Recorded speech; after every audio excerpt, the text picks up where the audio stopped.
Well, it's been reported the College Board saying this: changes will be made to its new AP African American Studies course. The changes come after critics say the agency bowed to political pressure and removed several topics from the framework, including Black Lives Matter, slavery reparations, and queer life. The course gaining national attention this winter when Florida Governor Ron DeSantis saying he would ban the course in his state because it pushed a political agenda. Now, again, to point out, it remains unclear what the changes are or when this would be made available to the public, if at all. With us now, Whitley Yates is a member of Project 21. Also joining us, Jason Nichols, Senior Lecturer of African American Studies at the University of Maryland College Park. And in studio is John Burnett. So we're glad to have everyone here today. As Sean was alluding to, we don't know the details quite yet, but the College Board released a statement reading in part, quote, "Scholars and experts have decided they will make changes to the latest course framework during this pilot phase. They will determine the details of those changes over the next few months. Regrettably, along the way, those dual access goals have come into conflict." Whitley, let me start with you. Where do you stand on these changes, and what do you predict might come of this course?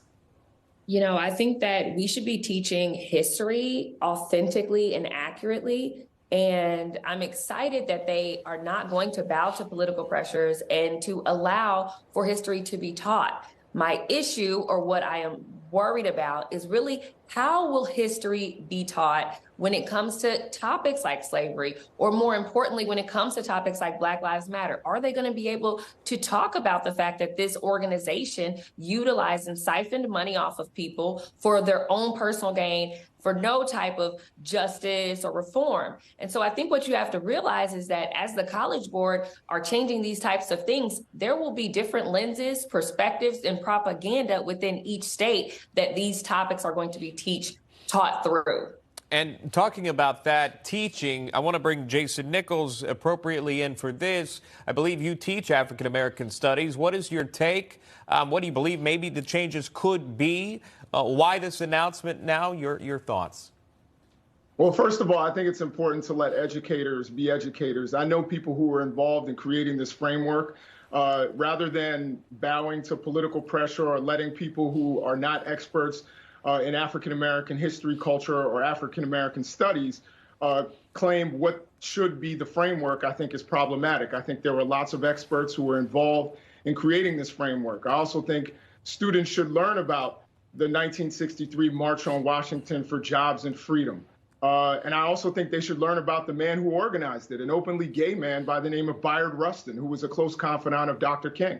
I think they should learn about James Baldwin, whose sexuality was an important part of who he was. I think they should learn about Black Lives Matter. And one of the things that we need to understand is that in African American studies, we don't try to make you come to a conclusion. We are just presenting things and allowing for students to use their critical thinking skills and develop their critical thinking skills. It is not to tell you what to think, because that's literally the point, is for you to be a critical thinker. And I think it would be educational malpractice to not talk about and leave significant things out, like Black Lives Matter, like Trayvon Martin, and like George Floyd, when we know we lived it and we know how significant it was to American history and to American society. Sure. Yeah.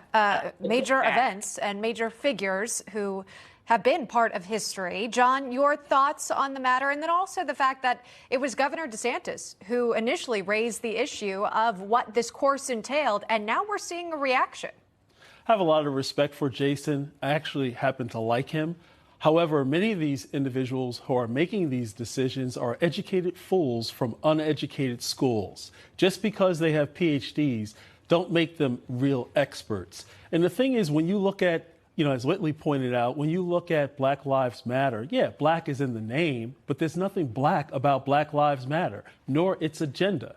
When you look at what they've done in terms of raise money from hardworking people and corporate donors to do what? To get Democrats elected. It's a political machine, so it's not part of black history. And I'm tired of, certain operatives and people in academia, in terms of pimping black people for their own political purposes. Yes, we do want to teach black history. In fact, we want to teach black history before we landed in America, right? But the thing is, we need to teach it accurately. And nobody needs to know what people's sexual preferences are when it comes to history.